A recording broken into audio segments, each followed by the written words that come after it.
Wa hiya haqiqatut taqwa, dan menjalankan perintah Allah dan menjauhi larangan Allah itu wa hiya haqiqatut taqwa, itulah hakikat daripada takwa itu. Wa biha tahsulu sa'adatud daraini, dan dengan yang demikian itu orang hanya bisa mendapatkan kebahagiaan hidup ad-daraini, di dua kampung, maknanya di dunia dan di akhirat. Tanpa itu nggak bisa orang bahagia di akhirat. Bahagia di dunia mungkin saja bahagia, namanya orang di dunia kan kadang kalau dia nggak memperhatikan aturan terserah dia kan. Jangankan sesuatu ayam yang terkena darah tidak dicuci, mentah saja mungkin dimakan bagi orang dan dia bahagia aja terus tuh, sehat badannya kalau hanya untuk dunia. Tapi dalam akhirat nggak bisa. Nah, kalau orang mempelajari ilmu fikih lalu dia mengamalkan ilmunya, itulah jalan untuk sampai pada kebahagiaan hidup ad-daraini, di dua dunia, yakni dunia dan akhirat. Nah, itulah faedah belajar ilmu fikih. Kemudian yang keempat, fadluhu, keutamaannya. Dallatil ayatu wal ahaditsu ala annahu afdalul ulumi ba'da ilmi tauhid. Telah jelas di dalam Al-Qur'an, juga jelas di dalam hadis-hadis Rasulullah, annahu, bahwa ia ilmu fikih afdalu, paling afdal, al-ulumi, yakni ilmu yang paling utama ba'da ilmi tauhid, setelah ilmu tauhid. Jadi ilmu itu ada pangkat-pangkatnya juga ibu sekalian. Generalnya ilmu tauhid. Apa ilmu tauhid itu? Ilmu mengenal Allah. Allah itu ada berapa? Allah itu satu, esa. Bagi orang yang mengatakan Allah itu lebih dari satu, maka kelirulah itu. Maka kita katakan Allah itu ahad, Allah itu esa, ya, tiada berbilang.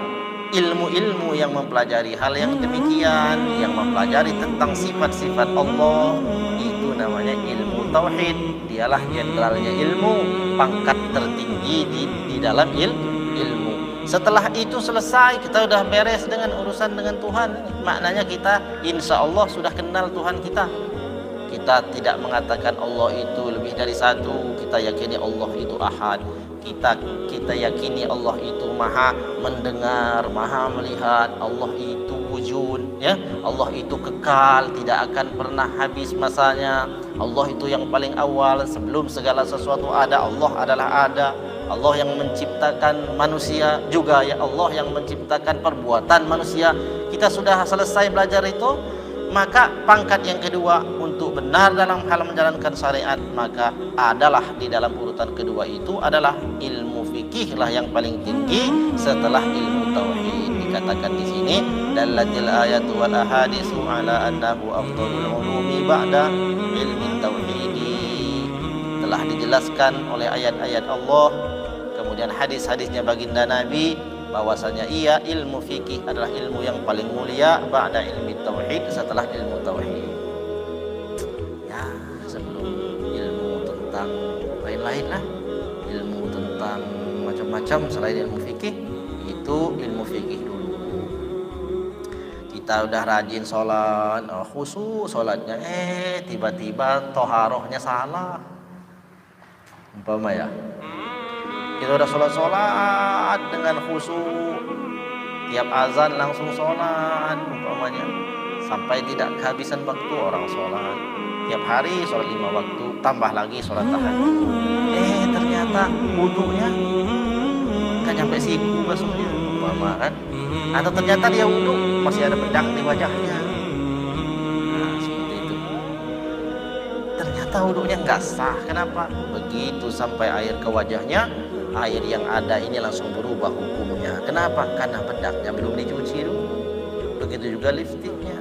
Akhirnya orang sholat anggap-anggapnya udah wudhu, ternyata wudhunya bukan wudhu yang sah. Ini ilmu fikih, ya. Jadi betapa pangkatnya ilmu fikih itu utamanya.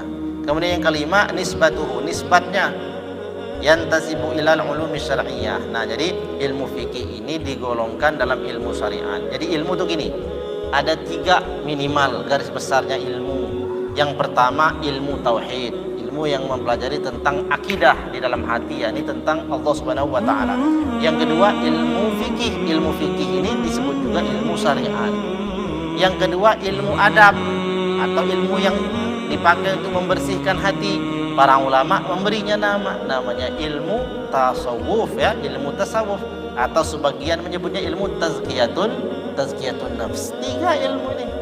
Nah, fikih dinisbatkan kepada ilmu syariat, yakni ilmu yang mengatur gerak yang kelihatan, ruku, sujud, memberi, menerima, ya, berjual beli ataupun berdagang, itu semuanya adalah ilmu yang berkaitan dengan syariat, ya, diatur semua dalam fikih. Jadi jangan kira kita berdagang buka warung itu nggak ada aturannya, ya, semua ada aturannya. Nah, itu nisbatnya. Kemudian yang keenam, wadi'uhu, pencetusnya siapa? Pencetus ilmu fikih pertama. Kan dulu di zaman Nabi mah belum ada, ibu-ibu sekalian, dinamai fikih. Yang ada Nabi sholat caranya begitu, orang ikut. Begitu cara sholat. Bagaimana baca Quran, itu Nabi baca Quran didengar para sahabat ikut, begitulah cara baca Quran. Sehingga ilmu ini dulu nggak ada namanya kitab fikih, nggak ada namanya kitab hadis, nggak ada namanya kitab tarikh, sejarah, nggak ada sama sekali. Yang ada orang lihat Nabi, contoh Nabi, seperti itulah zaman dulu. Begitu Rasulullah SAW ini kembali kepada Allah, nah, para ulama sudah mulai memikirkan, kalau ini Al-Quran gak ditulis, bagaimana jadinya? Barulah para sahabat Nabi itu bermusyawarah. Ada yang setuju, ada yang tidak. Sebagian sahabat mengatakan tidak mungkin kami akan melakukan sesuatu yang gak dilaksanakan Nabi. Gak mungkin kami berani melakukan sesuatu yang Nabi gak kerjakan. Termasuk dulu debat dulu, mau nulis Quran. Dulu kan para sahabat tuh hafal Quran ya, 30 juz di dadanya. Tapi berpikirlah mereka para sahabat, nanti generasi selanjutnya bagaimana kalau ternyata Al-Quran gak mereka hafal.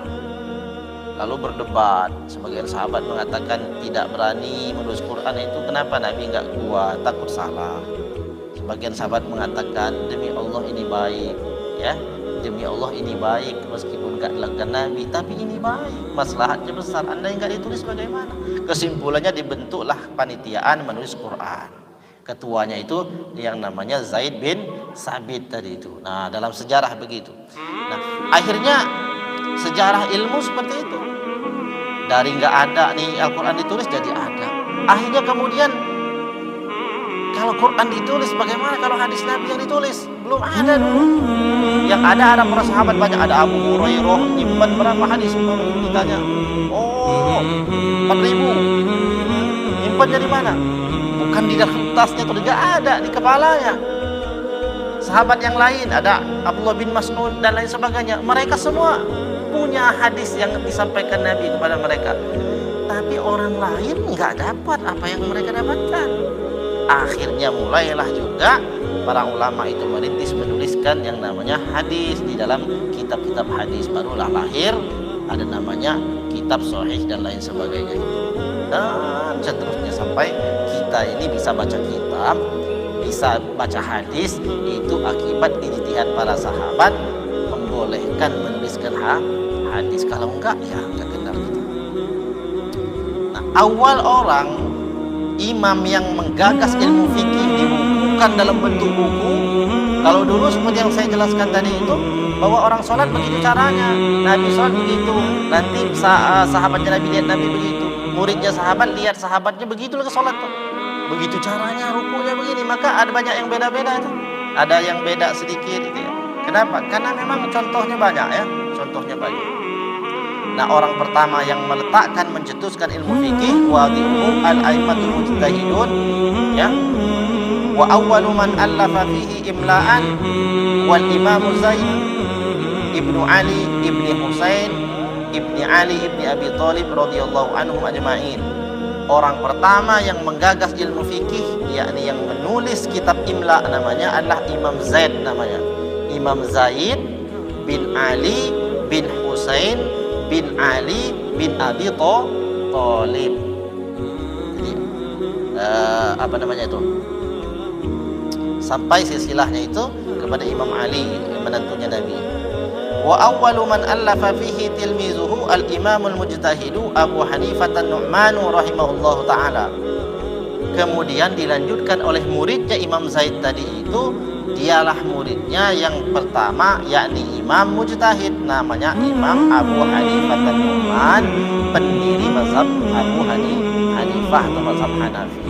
Muridnya Imam Abu Hanifah, Imam Abu Hanifah lah kemudian melanjutkan daripada yang dirintis oleh gurunya Imam Zaid untuk menyusun yang namanya ilmu fikih. Lahirlah fikih Hanafi yang paling senior, paling tua. Belum ada Imam Malik, belum ada Imam Syafi'i, belum ada Imam Ahmad, yang paling senior ya. Tahun 90-an Hijrah itu yang punya guru pertama ya ini para sahabat, yaitu gurunya Imam Abu Hanifah.